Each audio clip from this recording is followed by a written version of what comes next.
Wow. I'm feeling hyped. All right. Well, thank you, everybody. I'm Alexis Ohanian. Very grateful to be hosting for the next 45 minutes against some pretty real competition going on in Washington, D.C.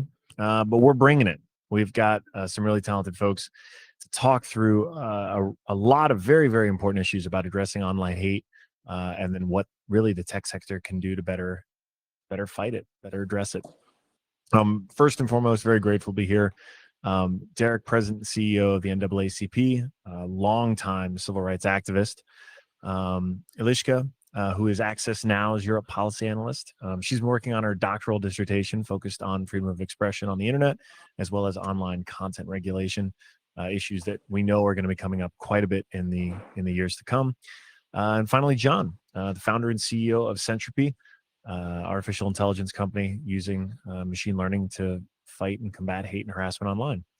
And shout out, thank you to RightsCon for running this so consistently, giving a platform for these kinds of important conversations, these important issues that frankly don't get enough attention normally. So thank you for that. Again, like I said, we're here to talk about some very important issues. We only have 40 minutes to get into it, so I'd like to just dive right in.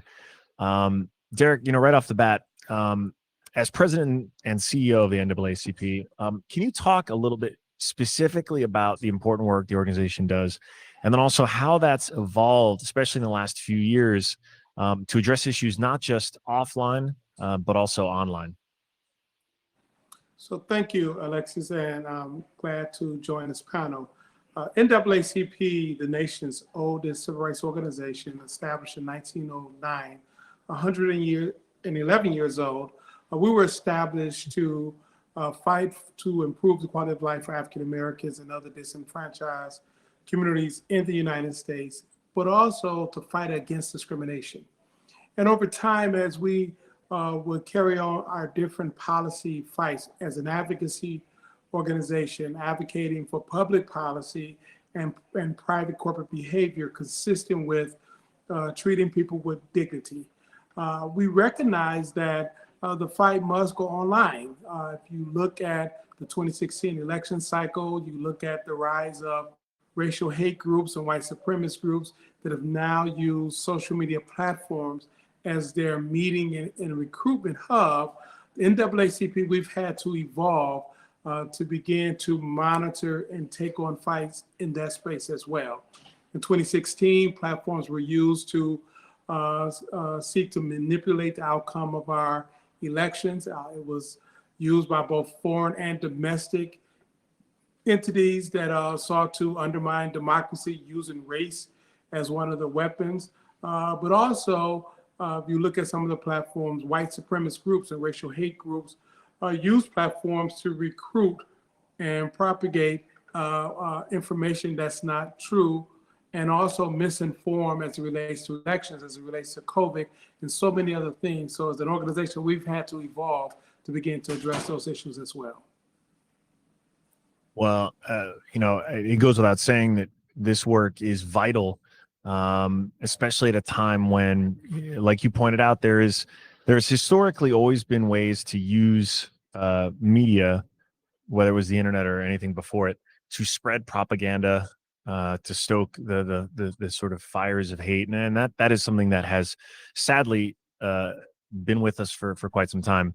The technology to be able to connect these sorts of like-minded people, though, is pretty new, and so where traditionally people would only really be able to organize offline and come together, after hours in basements or beer halls or wherever, the internet has now created an environment where they can actually not just be misinformed, but also find a sense of community, find a sense of connection, find a sense of belonging at scale.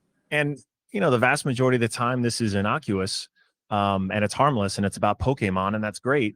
But when it isn't, there is a really important responsibility there for understanding the repercussions of that, because it does go even a step further beyond just misinformation when you're actually creating community around this and you're really normalizing this kind of hateful behavior. John, your previous company sold to Apple. You definitely have assembled a team of experts on the artificial intelligence side of the technology world. I think a lot of people don't fully understand really the prevalence and the scale of online hate. Could you start to maybe put some numbers on it, or put some more kind of data behind just what the average internet user could be facing? Yeah, of course. And thanks, Alexis, and thanks to RightsCon for having me. The scale of this problem has grown exponentially over the last 30 years. As you think about the formation of the internet, as you think about the formation of social media companies, today in the United States, a third of adults and 60% of teens have suffered severe online harassment. Now, the scary part of this stat for me is that these online experiences have very real offline effects. I talk a lot about this idea of, our impact from URL to IRL, right? And we see this constantly. We've seen this during COVID.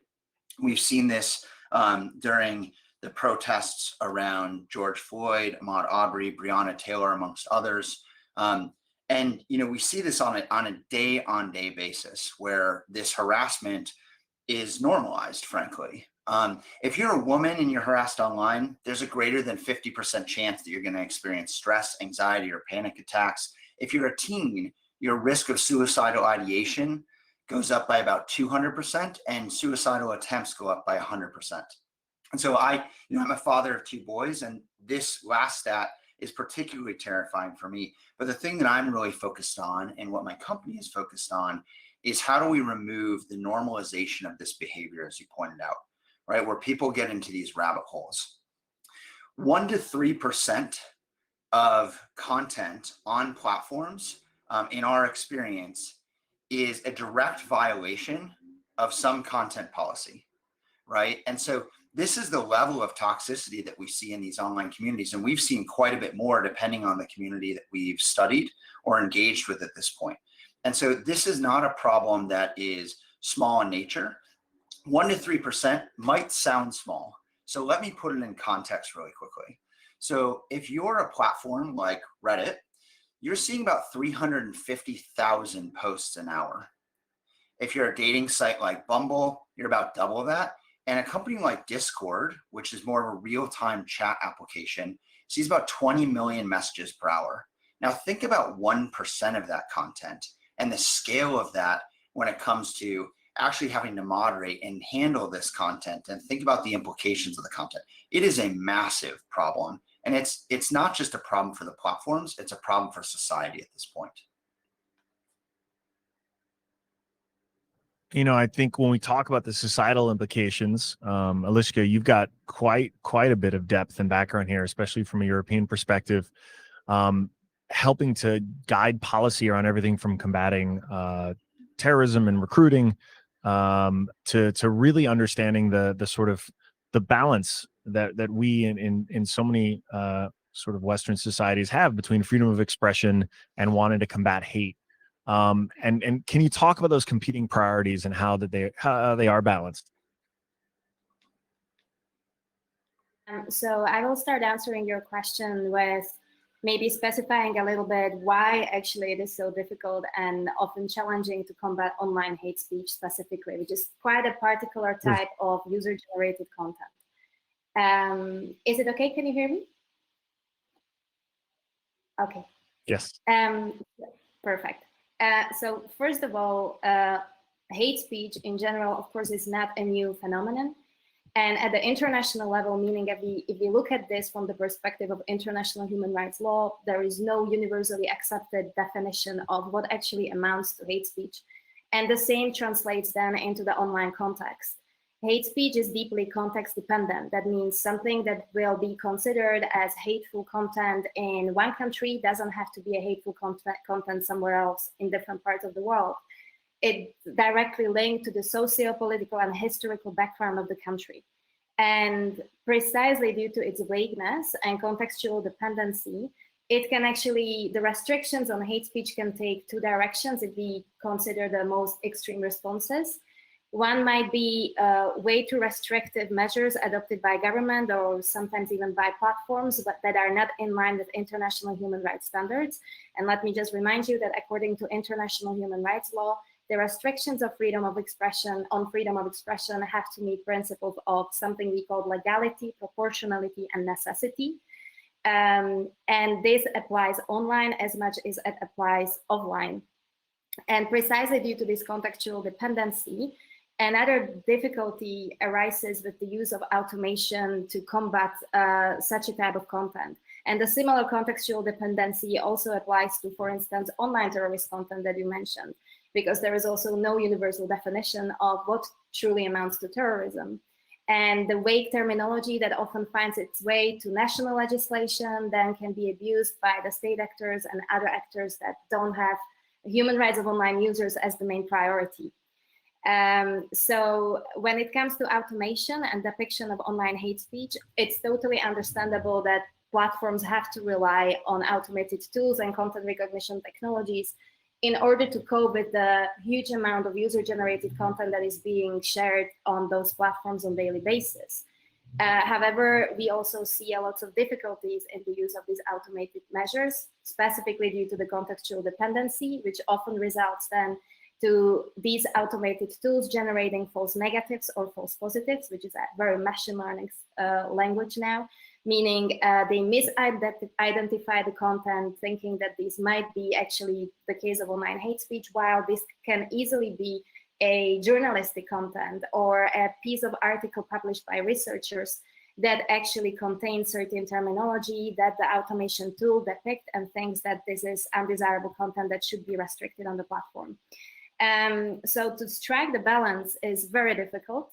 And the final point I would like to make is that unless we will be relying on solutions that actually mainly focus on deletion, removal, and blocking of such content, that will never translate into any sustainable approach to online hate speech, which is truly a big issue, and it can be potentially harmful because that harm in online hate speech is of collective nature. So it can actually incite discrimination against vulnerable and underrepresented groups in the society.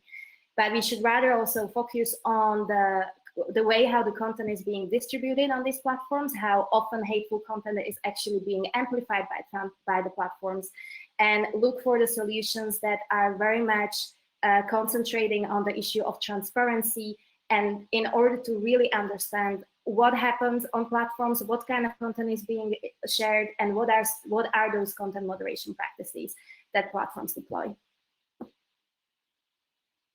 Thank you. Yeah, I think ultimately the more sunlight that we can provide in these situations, the better.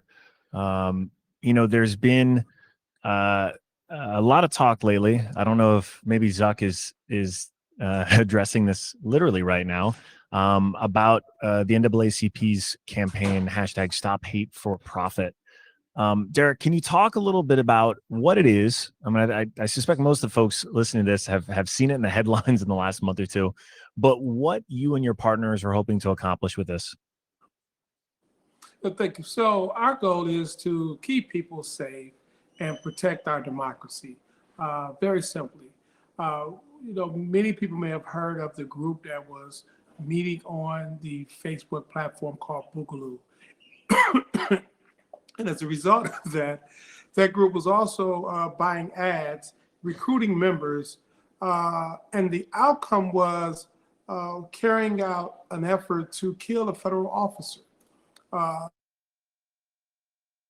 Example where a foreign nation was trying to influence, and in many ways did influence, the outcome of our election.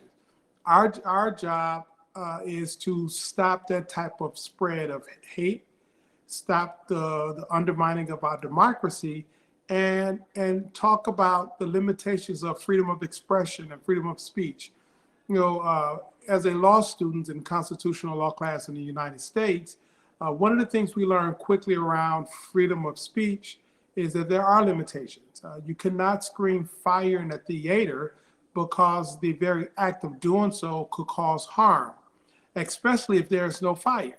And so there are limitations. And we're saying on social media platforms there have to be guardrails in place so you're not creating a platform for others to cause harm against the general society, particularly carrying out violent attacks. That should not be the case.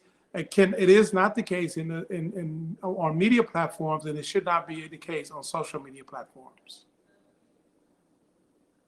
Yeah, and this is something I really have evolved. I really have evolved my thinking around this over the last, 15 years. And especially in the last, I'd say 5, it's really become clear the kind of role that is played here. And I think it's the heartening thing is, every now and then a new platform full of hate gets created. There was Vote, or platforms that are built around this idea of like ultimate free speech, right? Gab. The free market basically builds alternatives, and time again, they fail through some combination of just limited people who actually want that to, I don't even know what, but I think for a long time, what we would hear from platforms is that there was this imperative, there was a very large population of users that really only use the site for those reasons. Even if they didn't consume the content principally, they felt it was important. But what's become overwhelmingly clear now, 15 years in this social media experiment, is that creating those boundaries is actually better for retention. Creating those boundaries is actually better for business. Like, this is actually what users are asking for. In some cases, blacking out the site in protest to try to get it. And so when there's so much bottom-up demand, I think it does help shift the conversation. I'm intrigued. I mean, I know this was just a first step of many. I'd like to know, where is it headed? Because I have a feeling the Stop Hate for Profit campaign doesn't just end here. Because this is important work. It is absolutely important work. We early on in ACP, we had a log off Facebook campaign. Ineffective because it's such a behemoth of a company, and there's so many people around the globe who use it. We partner with Color Change, Anti-Defamation League, the Free Press, and many other groups to launch a new campaign to ask ad buyers to suspend ad purchases during the month of July. And it was overwhelming success. But Facebook is such a large company. There are no guardrails of protection for people. 6% of all the stock is owned by one individual. There is no true market force to force them to do what's right. There is no regulatory body in the United States or globally to force them to do what's right or just keep people safe and protect systems of government. We got to continue to put on the pressure. Otherwise, we are looking at a sovereign nation within a sovereign nation without any rules. And anytime we have this level of unchecked power, people are harmed over time. And it's incumbent upon the NAACP and all of our partners and just the general public to make sure the necessary guardrails in place so we could protect people and maintain levels of order. Well, I think this is, very much at the heart of a lot what we're seeing in DC, and I'll circle back on that because we're seeing this really. I mean, it is in many ways a sort of nation within a nation that has a tremendous impact on this nation, the United States, one that is right now getting pretty poor grades on how we've handled COVID-19. I think there's lots of reasons why that's been the case. Eliška, can you talk a little bit about the impact of hate speech during COVID-19? And we, just anecdotally, I've definitely seen the uptick of slurs and hate, especially directed towards Asian Americans online. We're even seeing it in various offline and even political scenarios. How does this relate to the discrimination issues we talked about? And when these legitimate restrictions of hate speech are really needed? Thank you. So I think that COVID-19 global health crisis really brought into a daylight all issues surrounding the content governance and regulation of speech on internet. One of the reasons for that was that, of course, due to the safety measures that the platforms had to adopt in order to guarantee the safety of their content moderators, they had to heavily rely on automation during this time, which meant also that we could experience those mistakes that I mentioned during my first intervention, that the automated tools are essentially prone to, more frequently happening. What was also a good effort from the side of platforms in that regard was that at least some of them tried to include more information into their transparency reports about how the content was restricted during this global health crisis, what was actually directly restricted through automation, and also the number of appeals that they received from online users. But back to your question and maybe connecting it to the topic of online hate speech, I very much like the statement how I think one of the American media has actually put it, that one of the biggest trolls during the COVID-19 health crisis were politicians themselves, especially when they actually were linking the spread of COVID-19 virus to concrete ethnicity or certain groups within the society that were somehow, in general opinion, more affiliated with this virus, which of course deepened the social stigma, racial stereotypes, and if it comes from an important public figure, the damage is even more far-reaching. So we directly challenge this balance in protecting the freedom of expression and especially political speech, versus what kind of impact such an insensitive and often hateful expression coming from a famous political figure can have for that underrepresented group within the society. But again, having said that, and coming from the European background, where our approach to protection of freedom of expression is that it is not an absolute right. These restrictions can be applied, but they have to meet criteria as stipulated in the law. I think that it's important, of course, to protect these groups from these sort of expressions. But at the same time, and I will repeat that argument again, and I think it became even more visible with COVID-19, we need to first understand what's truly happening on those platforms and what kind of restrictions or what kind of policies will truly provide for those solutions and a long-term protection. And I think that the case of automation is definitely a big one here, especially due to those issues that I already mentioned. So understanding why platforms have to rely on content recognition technologies, but at the same time, it's important in order to preserve freedom of expression standards online to acknowledge their shortcomings and look for the potential solutions. I'm just curious, how often in your research and conversations with these folks and the sort of thought leaders around it, does the argument come back to this freedom of expression argument? I ask this only because these are private companies, right? That can do literally, they don't need to uphold any standards like a government would. And I think you do make a compelling case, Derrick, that Facebook is in many ways its own sort of, state entity. But setting that aside, for every other platform, right? They're private businesses. They can have full discretion about where they want to curb expression. If they want to eliminate letting people use the letter E, like they can do that, and that's fine, and that's within the American Constitution. I assume it is fine across all the countries there in the EU. But where do you think it is rooted, the tying to these ideals? Is it purely principle? Is there a business case that I'm missing? Oh, Eliška or Derrick? I don't know if a business case. The reason why many nations have been able to grow their economies over time is by putting in place the type of, I keep using the word guardrails, to protect individuals. And in the tech space, the guardrails also allow for the tech community to continue to grow. But if you remove or dissolve those protections, we're only walking down a path of self-destruction.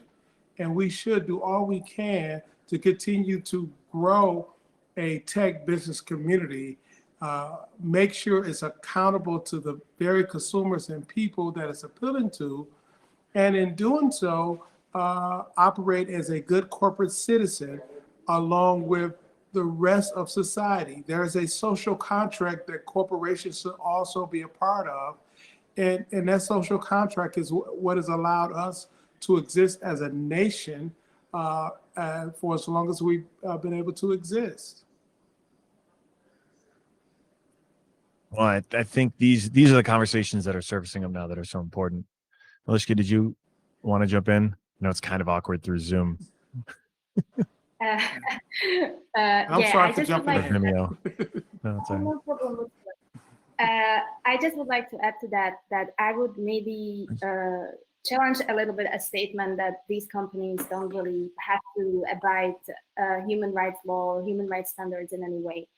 It is very much true that the primary duty bearers of human rights obligations, whether these are positive or negative obligations, those are states. But at the same time, international human rights framework recognizes the responsibilities that these companies have for protection of human rights of online users.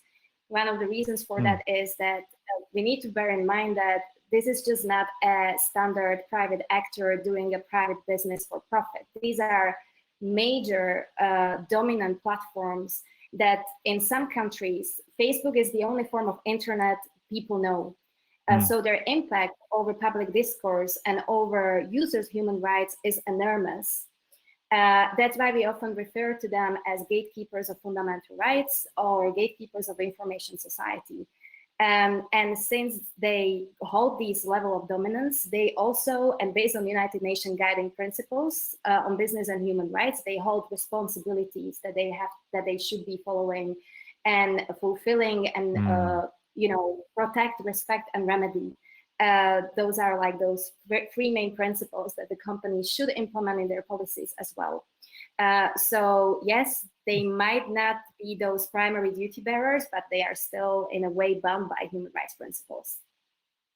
I mean, this definitely levels up. Your point definitely levels up this conversation because we're talking now about a threshold of responsibility that I think is much greater than any of us in our dorm rooms were thinking about in the early aughts, in the mid aughts. I mean, thinking about, because these are often American-based companies that have very global implications with the content they create, not to mention, the hateful content here in the United States, but even globally, the implications, when it was German radio or newspapers stoking National Socialism in the 30s, you knew the source of it was contained to a country with, implications that radically changed the world. But these platforms have the capability to not be limited by typical geography. The content is far more engaging. Sorry, newspaper and radio fans. The content is designed like a good slot machine to be far more engaging and far more compelling.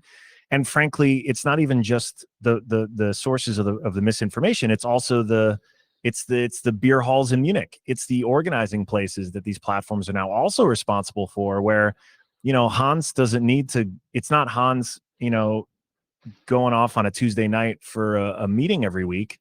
He doesn't need to just go down the street to the beer hall. Like, the beer hall is on his phone, and he can jump into the beer hall anytime he wants, when he's on a break at work, when he's just, stuck in traffic, although he shouldn't be.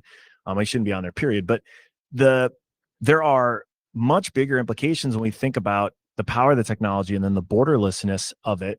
And I can't help but wonder, in an increasingly balkanized world, as we're getting more isolationist, you're seeing so many countries now looking so much more inward, then what becomes the role of an international body to say, like, hey, hold on, like, people need to be held to account. This is, gosh, we only have 14 minutes left. I want to shift gears slightly to ask John, what inspired you to start Centropy, and how can the tech industry do more to combat online hate? Because I do believe at the end of the day, as an industry, we all are aligned in an end goal, but we just seem to disagree about how to get there and how fast maybe we should move. Yeah, absolutely. Thanks, Alexis. So, Mhm. I really wanted to start Centropy because every week I was watching the impact of online interactions and systems we're having in the physical world, right? Whether that was bullying, mass shootings, systemic abuse of minorities, our online interactions were creating this lasting implication in real life. And so I got together with some former colleagues who are machine learning experts, because fundamentally this problem, at least to me at the platform level, boils down to two big buckets. Bucket number one is, can you detect the problem? Bucket number two is, once you detect it, are you willing to do something about it? Which is why I love what Derrick and all of the people involved in Stop Hate for Profit are doing, because they're effectively attacking the company's bottom line and trying to force change through them looking at their revenue, quite literally. And so I'm really focused on the problem of detection. And can you detect this type of hate, harassment, and abuse that's happening on these platforms so that it doesn't become normalized and you can de-amplify it? I think Eliška made a great point about context. Context is critically important. And I'll give you an example and tie it back to COVID. So in April, my team and I did a study on new language that was emerging, anti-Asian racist language that was emerging as a result of coronavirus. And in that study, we identified over 100 new phrases or terms that were being used to express anti-Asian sentiment. Now, why is this problematic? Well, it's problematic for a couple reasons. Number one is you have media organizations, key political figures touting this new terminology publicly, which helps to normalize it. Number two is language is shifting at such a rapid pace online that you need very advanced systems, in particular machine learning based systems, to keep up with that language. And so context is important, the context of where content emerges, where it's being posted, as well as who's saying it matters a lot. But fundamentally, this is a question as a starting point, can you just detect the linguistic evolution? I love data, so I'll give you a great stat. Urban Dictionary, which is known for housing quite a bit of content that is more on the rogue side of the spectrum, gets about 1,000 new entries a week. And so when you think about how language is morphing, and this COVID example, there's some examples around after Ahmaud Arbery was killed, the term jogger popping up as a replacement for the N-word. I mean, this is the type of language that's emerging. And so I wanted to bring the best people and the best technologies to bear to start on detection. Now I'm counting on other people like Eliška and Derrick, and frankly you, Alexis, to keep pushing on the policy front so that we can get the companies, once they have the right detection capabilities, to actually take a real stand against this. The last thing I'll comment on is you asked about the business case. And so I think there's a very clear advertising business case. But the video game industry has done quite a bit of study on the impact of abuse on users. And so a harassed user is 30% more likely to become abusive themselves. So there's this viral toxic loop that you see. 30% of harassed users are churning off of platforms. I mean, I've talked to platforms who have lost 10% of their user base in a single month because of harassment. And this is usually a rating type behavior where an organized group, could be Boogaloo, it could be the extreme right, it could be the extreme left, come into their site and are just harassing people and silencing people. And I think people have lost track of the responsibility to free speech on these platforms in focusing so much on the individual's right to free speech. The real challenge, though, Alexis, is 55 to 75%, depending on the platform, of harassment goes totally unreported. And so, look, this requires robust technology to create proactive detection mechanisms. And that's what we're building at Centropy. Yeah, and I just can't even, hearing about the jogger example both gives you an idea of how adaptive these hateful communities are, and then also how futile it would be to try to, I mean, you can't, there's no keyword list large enough that would be able to catch that. And having humans alone solving that problem would always be playing whack-a-mole and catch up. Would, you know, Zuck is obviously busy, can't join us right now. But you know, he's testifying right now, I think before the House Judiciary Antitrust Subcommittee. Derrick, you know, Zuck's going to get some tough questions about advertising, I'm sure. But if you had a chance to ask him a question today, what would it be? When are you going to do something? I've had a couple of meetings with him, with Sheryl Sandberg and their team. It's always a wonderful conversation, but we need to see outcomes. How are you going to protect people? How are you going to protect our democracy? Don't tell us about something you did after the fact. Let's do things proactively and set an example. You're the leading platform in so many areas.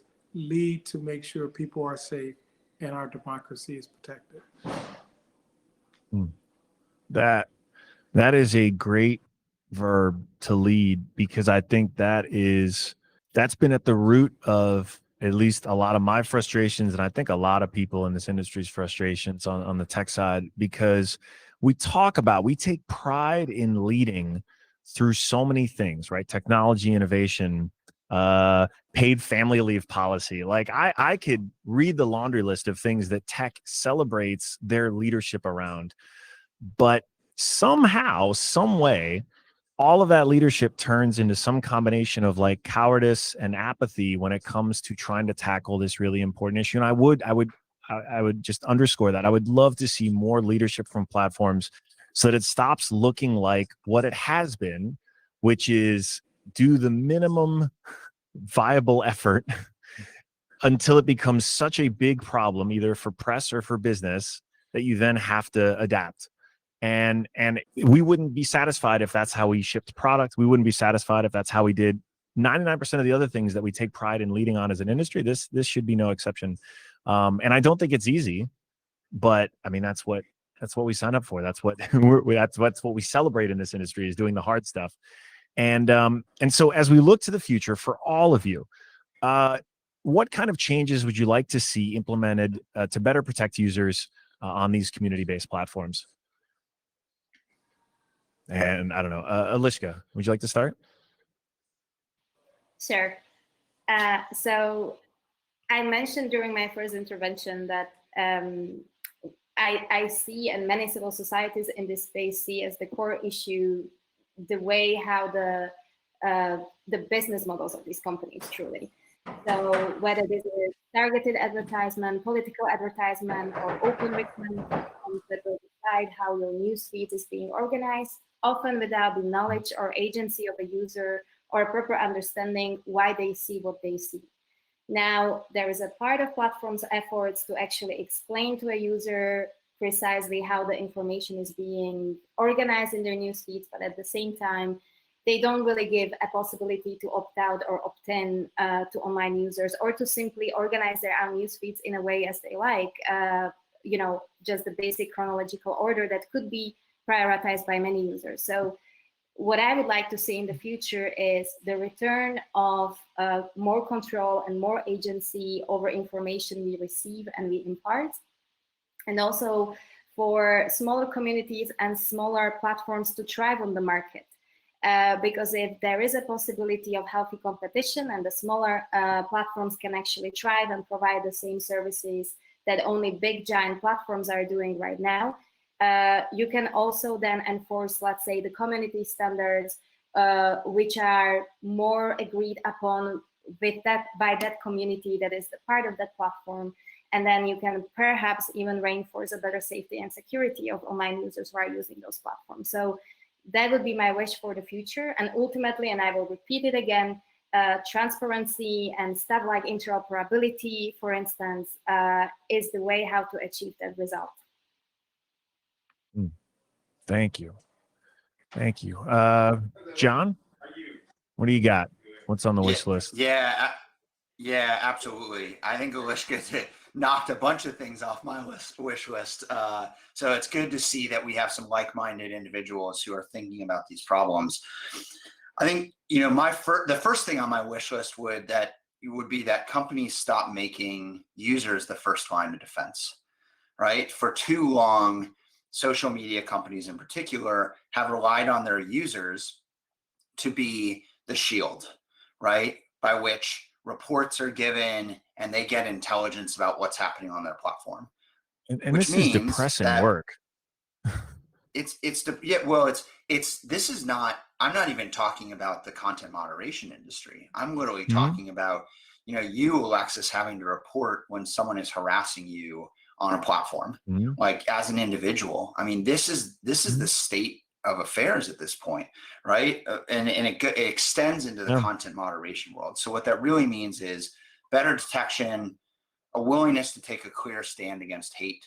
I would love for users to have better tools and information overlays on the types of content that they're experiencing. And I think Eliška put it, it'd be nice to know what type of users you're interacting with, right? So that would be the second thing. And then the last thing is, I think companies really need to be pressed for more transparency about how they're moderating, how much content they're moderating, when they're moderating, and why they're moderating.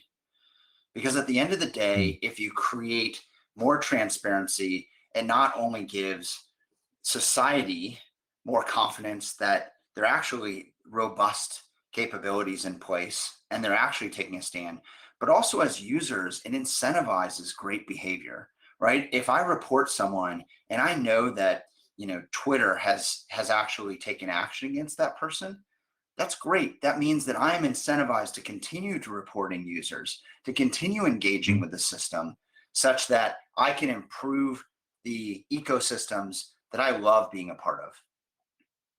Yeah. And look, that is the product feedback loop that drives all of the content creation, right? It's feeling good because you post the photo that someone else hearts or retweets. Like, we know these mechanisms Exactly. work.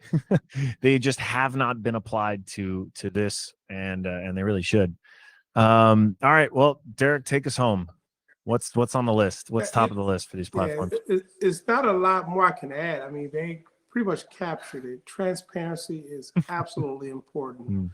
Building a community standard that's shared across companies, because some of the words and racial hate speech is not only within particular countries, it's within regions of the country, and building out a way to approach it. And then finally, actually putting yourself in the position of what would you want to see your children consume on these platforms? How would you want them to walk away from their experience? And if they are different, be it difference being male or female, or whatever the subcategory of other, would you want them to use your platform and walk away and feel proud and included? Or do you want them to walk away, feel as if they've been attacked and maligned? That's so important.